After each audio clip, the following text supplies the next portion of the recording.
Welcome to the Deep Dive. We're the show that tries to cut through the noise, get past the misinformation, and really dig into the core insights of a topic. And today, we're plunging into something that, well, it often conjures up these images of just absolute devastation, maybe even hopelessness. We're talking about preparedness for the most extreme, kind of unforeseen events you can imagine. But what if a lot of what we think we know about surviving something like that is, well, maybe just wrong?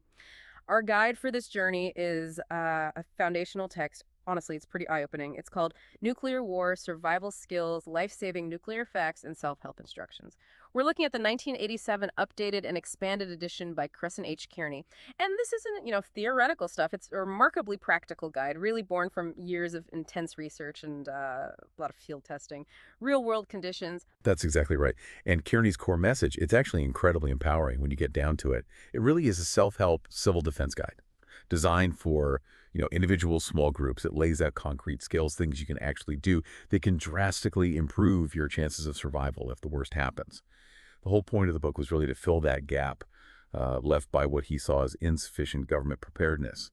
It gives you steps you can take yourself, even if, official help or guidance just isn't there. It puts the power back in your hand, so to speak. Exactly. So our mission today really is to pull out the most important nuggets of knowledge from this incredibly detailed text. Some of it's quite surprising. We want to strip away the fear-mongering, the common myth, and give you a clearer, more informed picture of what survival might actually look like. Okay, so let's unpack this. Right. First off, biggest fear, let's just confront that head on. This pervasive myth that a nuclear war automatically means the end of human life on Earth. It's a really deep-seated idea, feels totally paralyzing. But Kearney's research, it really pushes back against that, doesn't it? It absolutely does. I mean, let's be clear. An all-out nuclear war would be the worst catastrophe in history. Just horrific, almost beyond comprehension. But it would be far from the end of human life. That's the key distinction. Yeah. These common exaggerations about overkill, the idea that there are enough weapons to kill everyone multiple times over, they're based on, frankly, misleading calculations. They sort of assume populations would be all gathered in neat, dense spots for targeting, which just isn't how people live or how targeting really works. It's grim, yes. Yeah. Terribly grim. But it's not an extinction-level event in the way people often imagine. Yeah, that's really counterintuitive for a lot of folks, I think. So the inevitable end isn't necessarily inevitable. Okay, shifting gears slightly. What about the immediate physical dangers? Less, obviously, but fires too. People imagine this firestorm consuming everything, sucking all the oxygen out. Is that the reality? That's another one of those common misconceptions, yeah. The thermal pulse, that's the heat radiation, travels at light speed from an airburst. It mainly ignites really easily combustible things. Think curtains, dry paper, maybe some upholstery right in the blast area. Now, a 1 megaton explosion, just to give you a scale, could cause second-degree skin burns maybe 10 miles away on a clear day. But, and this is a really crucial detail, if it's cloudy or even just smoggy, that significantly reduces the danger. The clouds or smog scatter a lot of that heat radiation. So yes, fires will be a huge, massive problem, no question. But that widespread, all-consuming firestorm that literally uses up all the oxygen, that's largely an exaggeration. Okay, so the firestorm picture needs adjusting. What about other immediate fears? Things like flash blindness or the air itself being instantly deadly, or even long-term stuff like ozone depletion causing cancer. Right? Flash blindness. It's caused by that incredibly intense light, even miles away. But it's usually temporary. We're talking seconds, maybe minutes. Not permanent blindness for most people. Yeah. In fact, permanent retinal damage was extremely rare, even among survivors in Hiroshima and Nagasaki. And the air. Inside a properly designed fallout shelter, even one without fancy filters, the air is generally safe to breathe. It's typically free of radioactive particles. There are some very rare exceptions, specific environments very close to ground zero, but generally, the air in a shelter is okay. Wow. Okay, so a lot of those initial terrifying images, maybe they're not quite the full picture, but okay, let's say an attack does begin. What kind of warning could you realistically expect? Is there time to actually do anything? Probably not much time. The tactical warning time for most Americans would be incredibly short. Think maybe 15 to 40 minutes. That's from missile launch somewhere else to the first explosion here, which, makes it really, really difficult for most people to get to some kind of ideal purpose-built shelter. And something else to consider. A coordinated attack might start with high-altitude bursts. These are designed to create an electromagnetic pulse, an EMP. Now, the main goal there is military disrupting communications, but a side effect could easily be knocking out public power grids, sirens, maybe even unprotected radio and TV stations. Yeah, that's sobering. If the usual warnings might just fail, what are the actual signs, the practical things you should look or listen for? Okay, the key indicators would probably be, first, the sound. These unmistakable, thunderous booms from the initial explosions. They'd likely be heard over almost all of the U.S. eventually. Just to give you an idea of the delay, if you were 100 miles away, you might hear it about 7.5 minutes later. Another really critical sign. Sudden, widespread loss of power in communications. If the lights go out everywhere and lots of radio or TV stations just go silent, you should immediately grab a battery-powered radio and try to find a station that's still broadcasting. And Kearney is really emphatic about this. Never, ever look out a window. Don't even stay near one once an attack might have started. Windows can shatter from the blast wave even 100 miles away.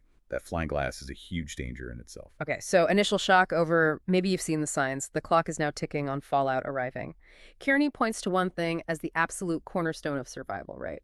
Shelter.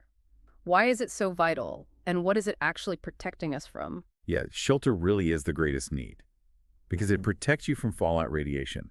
And the crucial thing to grasp about fallout is how quickly the danger lessens over time. It's due to rapid radioactive decay. Yeah. Let me give you an example. Say you have a dose rate of 1,000 roentgens per hour right after the explosion. That's lethal exposure pretty quickly. But just 7 hours later, that same spot might be down to 100 royar. And then at 48 hours, 2 days later, is down to maybe 10 roar. See Wow. the drop? Wow. Yeah, that's a massive decrease. It is. So the book introduces two key ideas here. First is protection factor, or PF.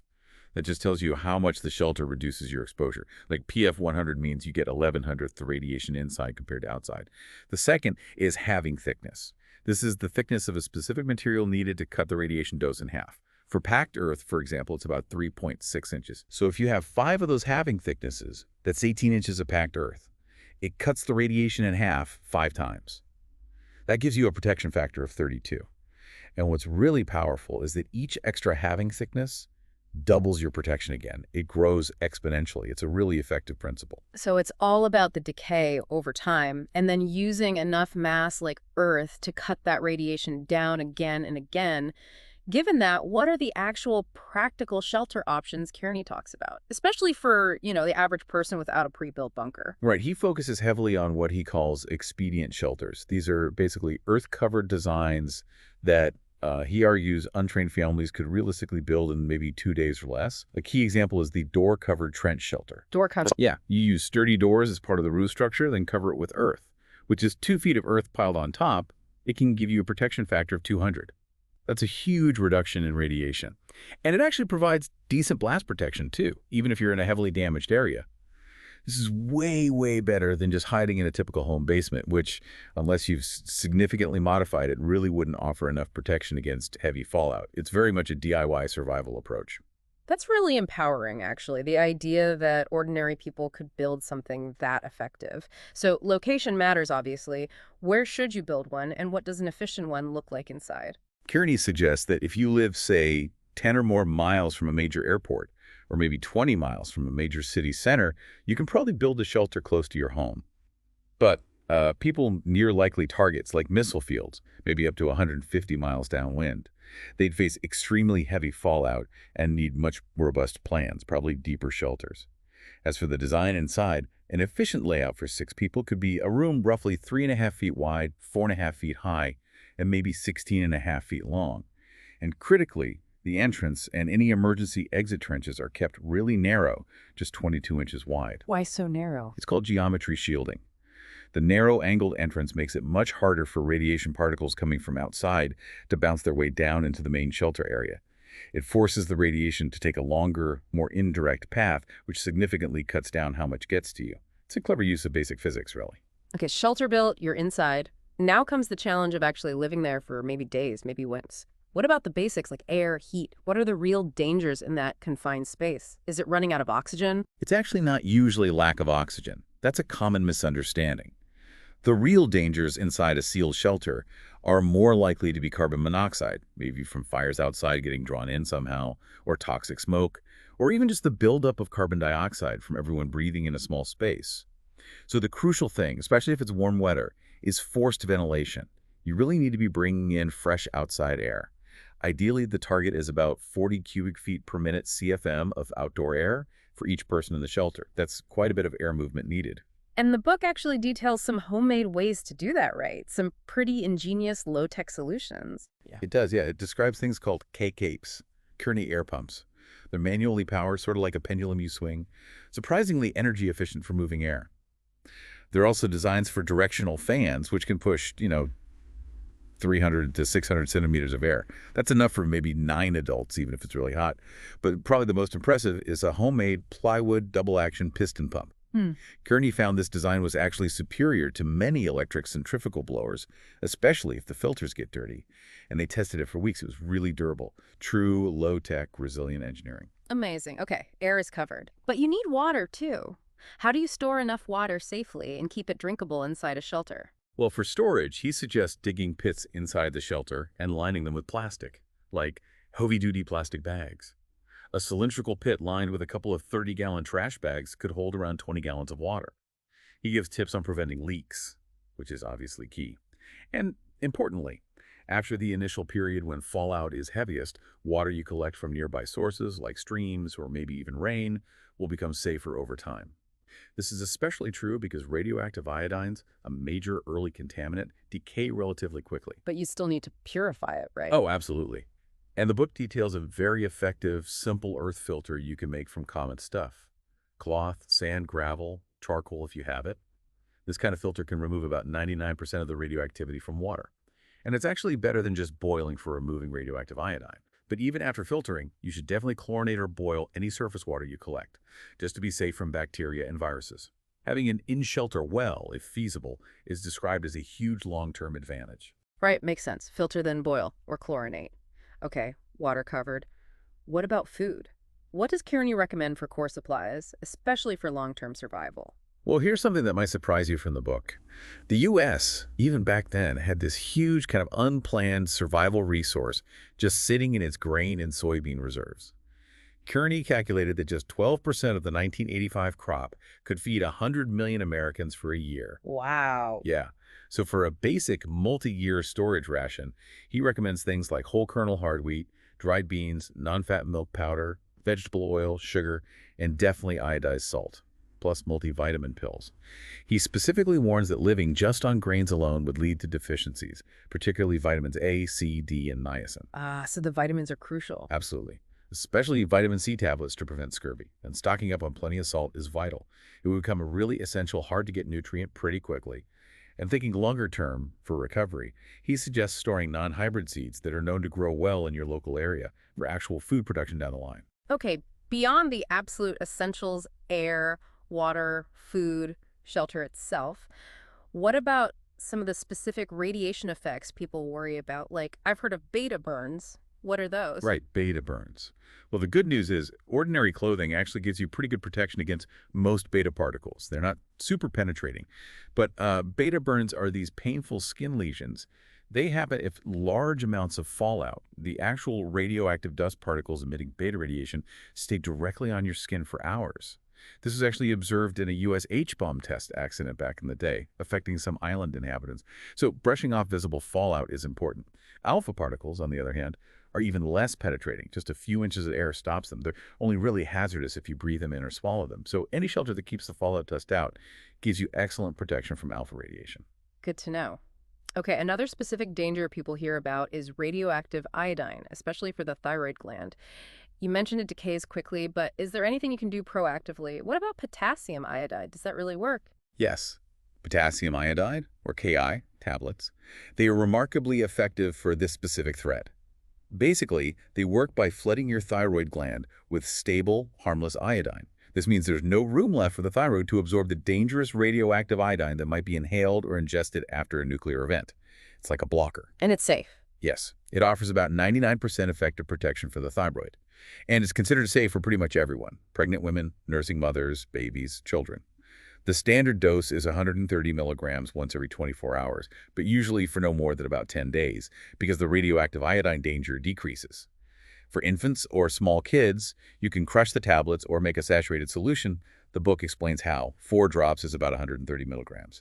It's a very simple, very effective countermeasure against that specific risk. Okay, so Ki is important for that specific iodine risk, but bigger picture, in a world potentially without power, without news, how do you even know if you're safe? How do you measure radiation levels without modern equipment? This is where Kearney's practical genius really comes through. He developed plans for the KFM, the Kearney Fallout Meter, a home-makeable fallout meter. It's described as dependable, surprisingly accurate, and it's an electrostatic dose rate meter, meaning it requires absolutely no batteries. No batteries. How? It works on static electricity, using common household materials. He estimated it could be built for under $17 back in 1986. And because its function is based purely on fundamental physics, how static charges behave, it doesn't need calibration. Its accuracy is sort of built in. You read it by looking at how far apart two charged foil leaves separate inside a clear jar against a scale. For example, if they move 12 millimeters apart in 1 minute, that indicates a dose rate of about 9.6 rare R. And from readings like that, you can figure out your total accumulated dose. Say you were exposed for 30 seconds to a rate of 1200 RR, that works out to a 10R dose. You can even use it inside a house, like a basement, to find the spots with the lowest radiation levels. It's a truly brilliant piece of empowering DIY technology. That's incredible. A homemade radiation detector. Okay, beyond the hard science in the meters, what about just coping? Maintaining sanity, basic comfort, hygiene inside a cramped shelter for potentially weeks. Yeah, the psychological aspects are huge. Kearney stresses the need for even just a minimum amount of light. Even faint light can help prevent disorientation, maybe even hysteria in some situations. So things like long-burning candles or simple expedient oil lamps are discussed as practical solutions. And sanitation, obviously critical. The advice is very down to earth. Use a bucket for urine, use plastic bags for defecation, tie them tightly, toss them outside the shelter entrance if possible to maintain hygiene and keep pests away. The book even touches on things like improvised cold weather clothing. The key is trapping layers of dead air for insulation, making rain gear out of trash bags, even making simple sandals if footwear wears out long term. And for making the shelter itself more livable, suggestions like using hammocks or making chairs out of bed sheets to save space and add a bit of comfort. It really is about adapting and making the absolute best of a truly grim situation. So wrapping this up, what does this all mean, really? This deep dive into nuclear war survival skills. It just cuts through so many layers of myth and maybe misconception. It offers this practical, almost empowering knowledge about survival that feels, well, a lot more grounded than the usual Hollywood stuff. Our goal here, as always, is to give you the tools, the information, so you can be genuinely well-informed, not just sort of informed by fear or assumptions. Right. And if you connect this back to today's world, I mean, the context is different from the Cold War when the book was last updated. Yeah. Perhaps the risk of that massive superpower nuclear exchange feels lower to some people now. But arguably, the chances of smaller, maybe more localized nuclear events, regional conflicts, maybe even terrorism involving a nuclear device, some analysts think those risks have actually increased.